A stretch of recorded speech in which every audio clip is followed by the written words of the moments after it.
Welcome everyone to our 2019 Anzac service. It's great to see so many members and friends here for our stone run this year. Our order of service today will be myself opening, Tidy and Pam laying a wreath, followed by Gov, Cara and Wally in that order, giving their presentations.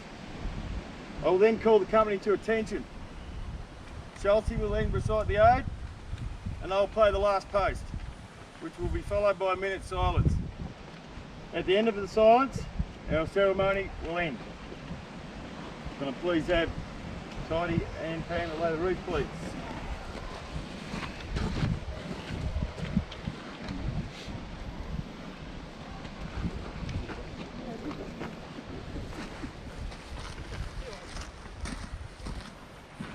Let's say a quick poem. It's called The Anzac Spirit Lives On. Closing my eyes and breathing deep, cold air running through my veins. As dawn approaches, the sparrows call. My heart and soul untamed. Looking forward and looking back, the Anzac spirit lives on.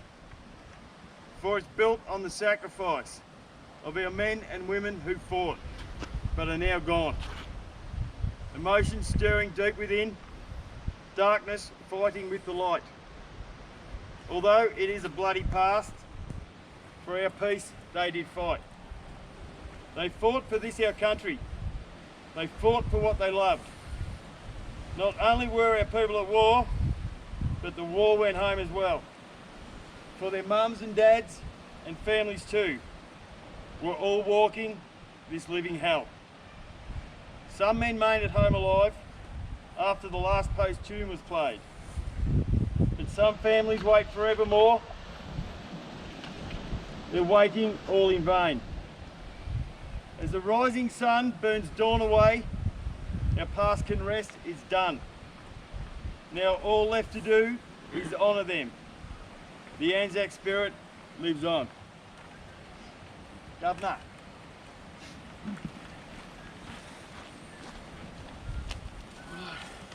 Afternoon all.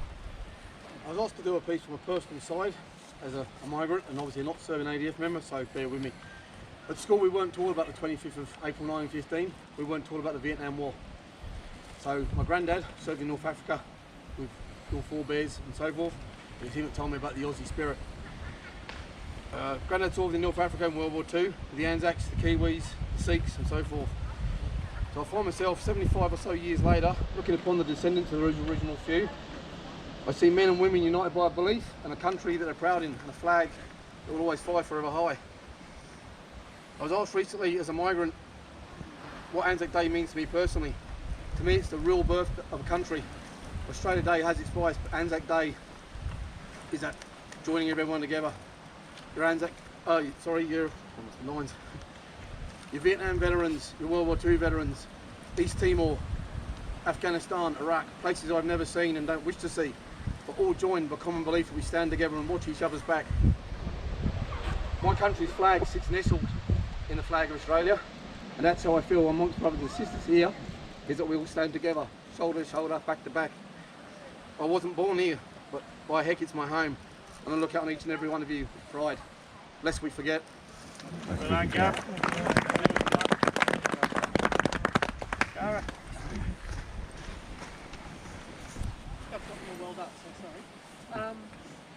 This is for our Vietnam veterans, specifically, but also for those who are not aware of what is happening with Soldier F in the UK. If you are interested to find out what's happening with Soldier F, please see the Gov or Spoon afterwards and they'll explain what's going on. Just a simple soldier.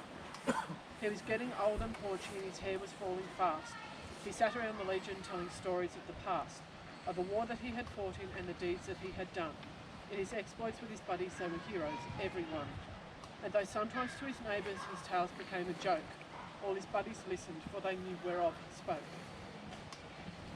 But we'll hear his tales no longer, for old Bob has passed away. The world's a little poorer and Soldier died today. He won't be mourned by many, just his children and his wife, for he lived an ordinary, very quiet sort of life.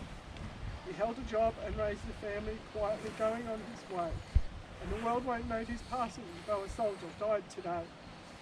When politicians leave this earth, their bodies lie in state, while thousands note their passing and proclaim that they were great. Papers tell of their life stories from the time that they were young. The passing of a soldier goes unnoticed and unsung. It's the greatest contribution to the welfare of our land, some jerk who breaks his promise and cons his fellow man, or the ordinary fellow who in times of war and strife goes off to serve his country and offers up his life. The politician's stipend and the style in which he lives are sometimes disproportionate to the service that he gives, while the ordinary soldier who offers up his all is paid off with a medal and perhaps a pension small. It's so easy to forget them, for it is so long ago that our Bobs and Jims and Johnnies went to battle, but we know it is not the politicians with their compromise and ploys who won for us the freedom that our country now enjoys. Should you find yourself in danger with your enemies at hand, would you really want some cop-out with ever waffling stand? Or would you want a soldier who has sworn to defend his home, his kin, his country, and would fight until the end? He was just a common soldier and his ranks are growing thin. This presence should remind us we may need his like again. For when countries are in conflict, we find the soldier's part is to clean up all the troubles that the politicians start. If we cannot do him honour while he's here to hear the praise, then at least give him homage at the end of his days. Perhaps just a simple headline in the paper that might say, our country is in mourning for a soldier died today.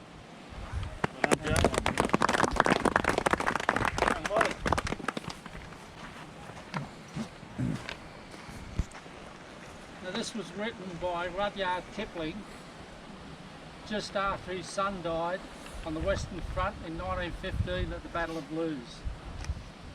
It's called My Boy Jack. It's a bit different. Have you news of my boy Jack? Not this tide. When do you think he'll come back? Not with this wind blowing and this tide. Has anyone else had word of him? Not this tide. For what is sunk will hardly swim. Not with this wind blowing and this tide. Oh dear, what comfort can I find? None this tide, nor any tide. Except he did not shame his kind, not even with that wind blowing and that tide. Then hold your head up all the more, this tide and every tide, because he was the son you bore, and gave to that wind blowing and that tide. Well done, well. Company, come to attention, please.